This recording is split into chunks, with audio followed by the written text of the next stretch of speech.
The restaurant was buzzing with the clatter of cutlery, low chatter, and the hiss of steaming coffee pots.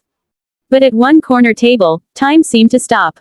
Evelyn, an 82-year-old grandmother whose silver hair framed a face carved with both love and loss, stared at the young waitress pouring water into her glass. Her frail hand trembled slightly as she set down her spoon. Her lips quivered. "You," Evelyn whispered, her voice cracking as though it carried decades of buried grief. "You have my daughter's eyes." The waitress, no older than 20, froze, her hand tightening on the pitcher. Confused, she forced a polite smile, the kind waitresses are trained to wear. "Excuse me, ma'am." But Evelyn didn't blink. She leaned forward, her chest rising and falling faster. "My Margaret, she had those eyes. Hazel, with flecks of gold, just like yours." Her son, David, sitting across from her, shifted uncomfortably.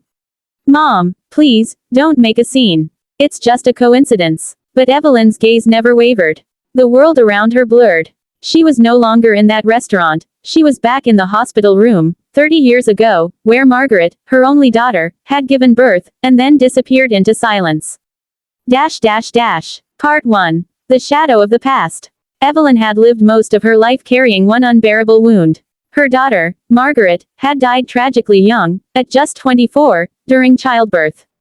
Evelyn remembered holding that fragile baby girl for only a few minutes before a nurse carried her away. "They'll take care of her," the nurse had said. But in those days, Evelyn had no power.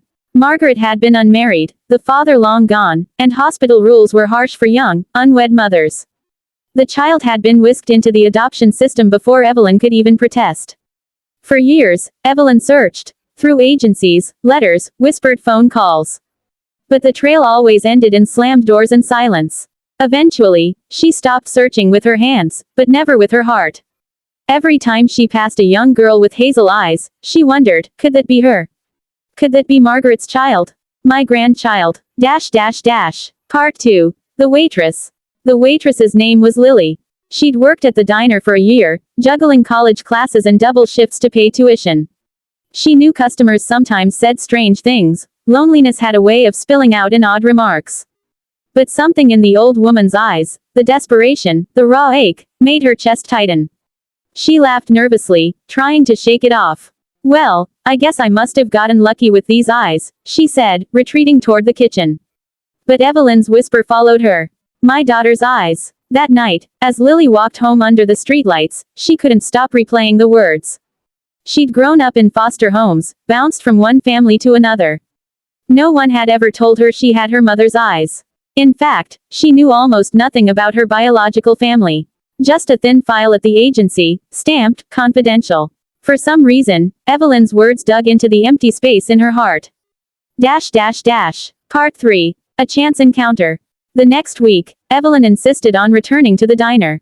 David sighed. Frustrated, he worried about his mother's health, her memory slipping.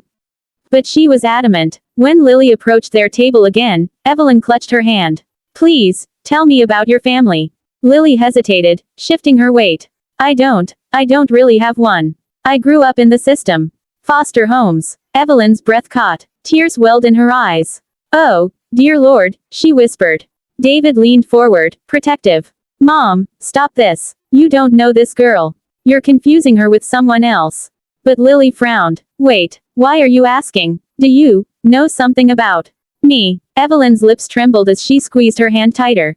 "I lost my daughter, Margaret. She had you when she was just 24. I never got to hold her baby for more than a moment. They took her away. I've searched for years. And when I saw you," her voice cracked. "Something inside me just knew." The table fell silent. Lily's heart pounded in her ears. She wanted to dismiss it, to laugh it off. But deep down, a flicker of hope sparked. Part 4. Doubt and Hope. The following days were a storm inside Lily. She wanted to believe Evelyn, but doubt gnawed at her. What if this was just an old woman's wishful thinking? What if she let herself hope, and got crushed? And yet, something about Evelyn felt right. The way she spoke, the way she looked at her. Not with pity, not with curiosity, but with a love so deep it almost scared her. Finally, Lily agreed to meet Evelyn at her home. David was there too, cautious and skeptical. Evelyn brought out a worn photo album, her hands trembling as she turned the pages. And then, there she was. Margaret. A young woman with hazel eyes flecked with gold, the same unruly dark hair that Lily fought to tame every morning, the same dimple that appeared in her smile. Lily's breath caught. She looks like me. Evelyn nodded, tears streaming down her cheeks. You are her. I feel it in my soul. But David raised his hand. Feelings aren't facts. We need proof. A DNA test. Part 5. The test. The waiting was torture. Days stretched into weeks, each one heavy with unspoken hope and fear. Evelyn prayed every night, clutching Margaret's picture to her chest. Lily barely slept. Every time her phone buzzed, her heart leapt into her throat. Finally, the envelope arrived. They gathered in Evelyn's living room, the air so thick with anticipation it was hard to breathe. David opened it, his hands steady but his face pale. He read silently, then looked up, his eyes wide, his voice shaking. It's a match. 99.9%. She's your granddaughter. Evelyn collapsed into sobs, reaching out for Lily. For a moment, the years of grief, loss, and searching melted away. She held Lily against her chest, whispering through tears, I found you. I found you. Lily clung to her, crying harder than she had in years. For the first time, she felt the weight of belonging. She wasn't just another file, another foster child shuffled through the system. She was family. Part 6. Healing together. The weeks that followed were like sunlight breaking through years of storm. Evelyn cooked for Lily, teaching her recipes Margaret used to love. They stayed up late talking about the past, about Lily's dreams, about everything in between. David, too, softened.